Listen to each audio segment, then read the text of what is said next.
Nous sommes avec Fabrice Lucaselli, qui est créateur de sculptures et de moulages. On aura l'occasion de le découvrir dans un prochain micro-baladeur. Mais ici, il va mettre en valeur une de ses œuvres. Il faut dire que ce monsieur utilise de la plastiline. Pas de la plasticine, ça s'appelle comment? Ça n'a rien à voir avec la plasticine. C'est de la plastiline. La plastiline. Donc en fait, la plastiline, c'est un peu comme de la plasticine, sauf que la plastiline, on peut la liquéfier au four. Donc ça veut dire que si on la met à température à 60-80 degrés, il y a moyen de la liquéfier. Donc elle devient liquide, on peut la travailler, voilà. Et après, elle resolidifie avec le froid. Et là, avec cette plastiline-là, donc avec le modèle, on fait le moulage. Maintenant, ici, on a... Oui, alors l'œuvre que l'on voit, là, c'est quoi? Là, ce n'est pas de la plastiline. Là, à ce moment-là, c'est de la super sculpée. Alors, la super sculpée, c'est une pâte qui se cuit au four.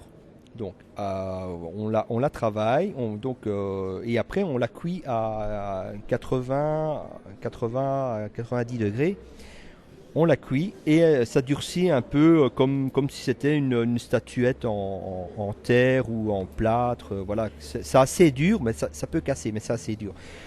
Mais alors, c'est un modèle, il fait peur, hein. C'est issu de votre imagination, ça représente quoi? Ben en fait, je voulais faire un transporteur. En fait, j'aime tout ce qui est préhistoire, la préhistoire. Donc, je me suis dit, bah tiens, je vais essayer de faire une espèce de grosse bestiole style dinosaure et faire sur ce dinosaure une passerelle en bois où il y aurait un personnage qui le manipule, qui le conduit, un peu comme si c'était un transporteur.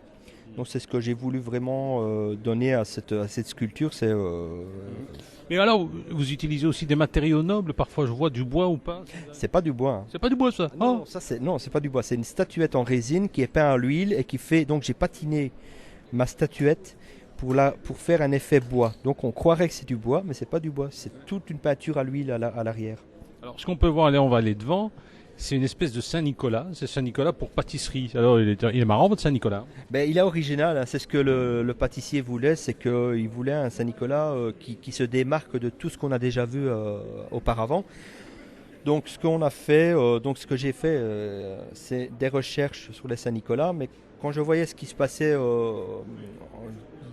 déjà les Saint-Nicolas qu'on avait déjà vus, ils sont très grands, très hauts et très figés. Donc ce que j'ai voulu faire ici, c'est créer un Saint-Nicolas beaucoup plus petit, plus tassé, un peu comme quelque chose, un petit nounours quoi, quelque chose d'assez. On dirait un lutin. Voilà, c'est ça. C'est vrai que je fais beaucoup de tout ce qui est elfe aussi, lutin, et c'est vrai que je m'inspire un peu de ce que je connais mon univers. Voilà, Fabrice, c'est bien, on met toutes vos références sur ce podcast. Merci.